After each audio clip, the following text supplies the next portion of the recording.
뭐 이 신재생 에너지가 좋다, 원전이 좋다. 이걸 갖다 우리나라는 정치색으로 거기를 갖다 덮지었어요. 맞습니다. 무조건. 네네네.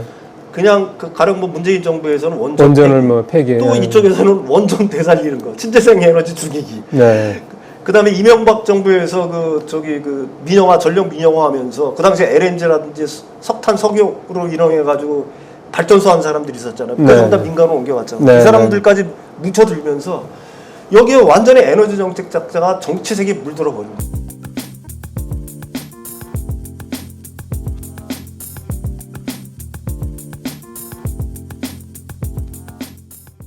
그 다음에 요건 요즘에 좀 뜨거워서요. 사실은 또 좀 전혀 또 연관성이 없는 것도 아니고 해서 태양광 쪽 얘기도 오늘 평론가님 말씀 좀 들어보고 싶습니다.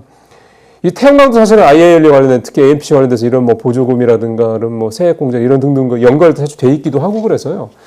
어쨌든 근데 보면은 너무 달라요. 같은 얘기인데 네네. 2차 전지는 되게 안 좋은 쪽으로 되게 해석이 되고 네네. 태양광 쪽은 되게 긍정적인 쪽으로 언론에서 다뤄요. 네. 그래서 이런 얘기들 때문에 지금 태양광주들이 최근 1, 2주세 주가들이 엄청나게 뛰고 있거든요. 네네. 심지어는 미국에 공장이 없는 회사 주가는 뭐 거의 한 2배 가까이 최근 한 1, 2주 사이에 뜬 거 같은데, 평론가님 보시기에는 우리 태양광 업체들이 정말 실질적으로 수혜를 볼만 하냐, 이 부분을 좀 여쭤보고 싶네요. 태양광도 몇 년 전에 다 망한다고 그랬죠? 그렇죠. 그것도 똑같네요, 정말. 네, 근데 태양광이 어떻게 살아나고 앞으로 전망이 왜 괜찮냐면은, 첫째, 미국에서의 전력이 엄청나게 필요한 겁니다. 근데 이제 미국에서 신규 발전원 중에서 제일 가격이 낮은 게 태양광이고요. 그렇죠. 태양광이 엄청나게 생기고 있어요. 데이터 센터에 생기는 만큼. 앞으로도 성장성이 굉장히 우수해요. 근데 그동안의 문제는 뭐였냐? 중국산. 그러니까 중국산을 갖다가 막았어요. 그랬더니 중국 애들이 우회 수출로를 그렇죠, 그렇죠. 그러니까 동남아 4개국입니다. 그게 바로 말레이시아, 태국, 베트남, 캄보디아. 이쪽에서 엄청나게 미국으로 수출했어요. 이번에 상호관세 발표할 때 40% 넘었던 나라들. 그게 그 동남아 4개국이 그 태양광, 미국이 그 글로벌에서 수입하는 태양광 수입액의 80%를 차지했어요. 그러니까 이게 사실은 중국산이라는 얘기예요. 네. 근데 여기에 바이든 행정부에서부터 뭘 준비를 했느냐? 그 반덤핑 상계 관세 조사를 시작해가지고 얼마 전에 그 결정이 됐습니다. 270%에서 2,000몇 %까지. 그러니까 수출하지 말라는 얘기죠. 수출하지 말라는 얘기입니다.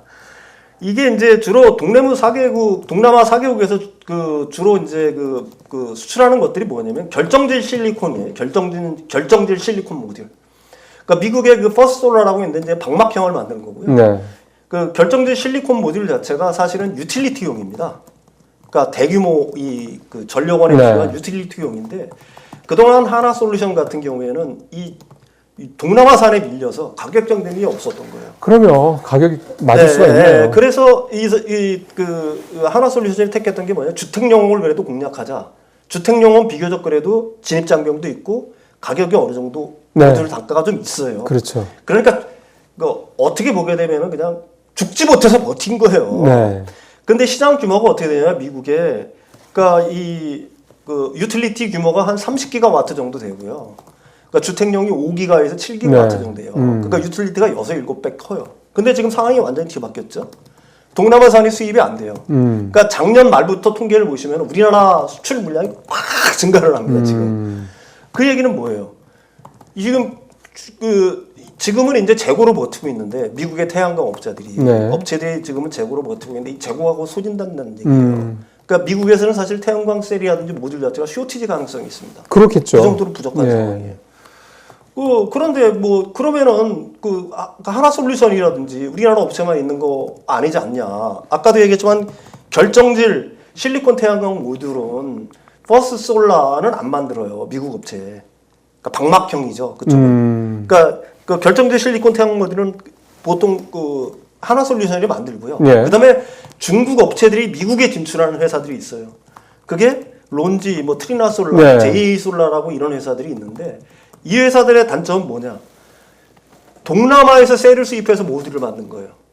근데 거기에 관세가 좀 거기가 꽝 붙었어요. 그렇죠. 그러니까 이거 얘네들 힘들겠죠. 거기다가 이번에 AMPC를 개조를 해서 FEOC 규정까지 둔 겁니다.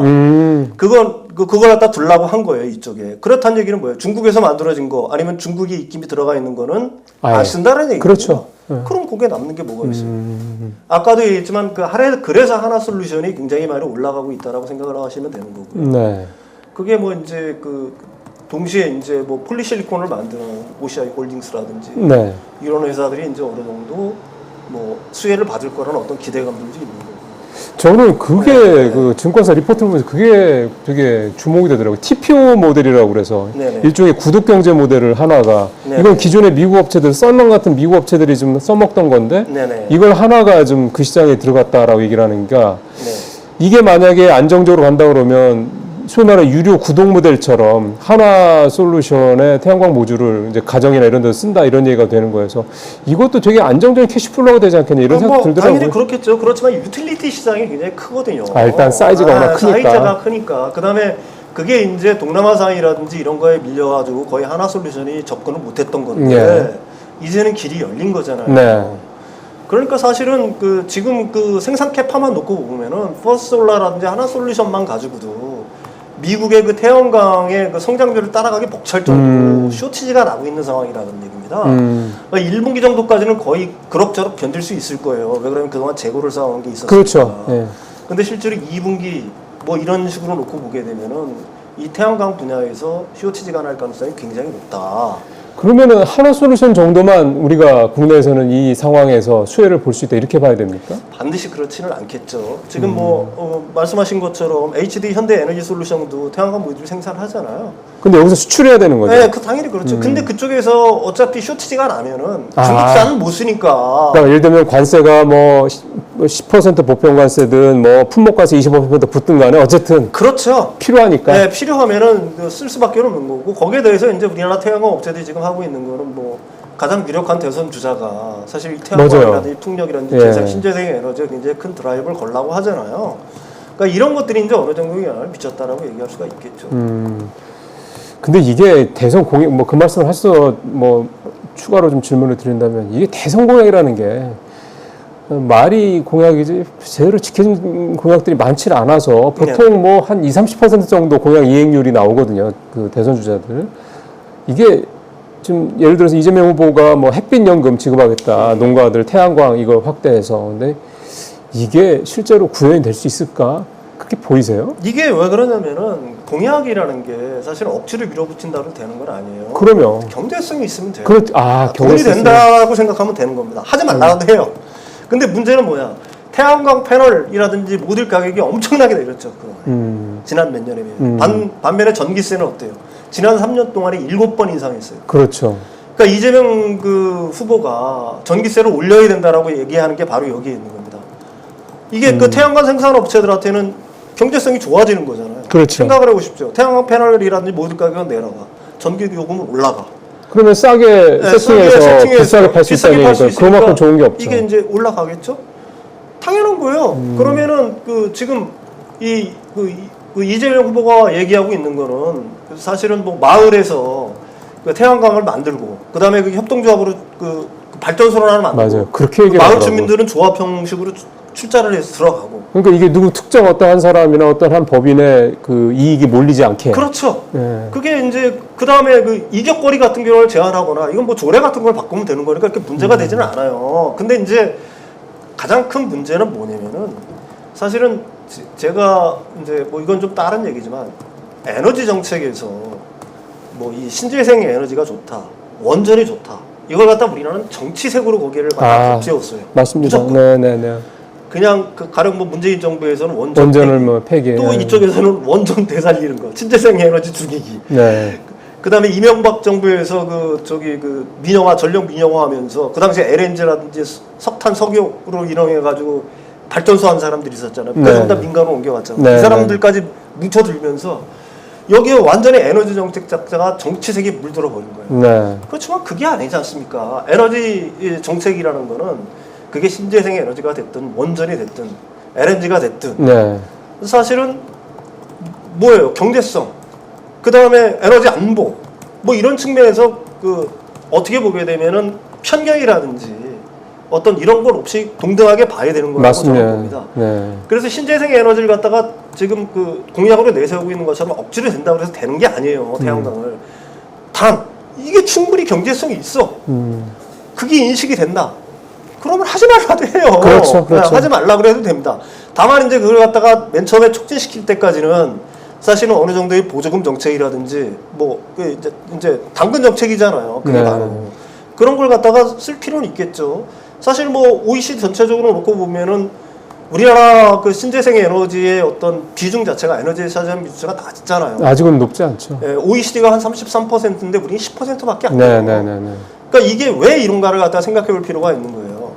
그러니까 뭐 기후 변화라든지 어떤 거기에 대한 어떤 대응 이런 어떤 거창한 윤리 도덕을 앞세울 필요가 전혀 없어요.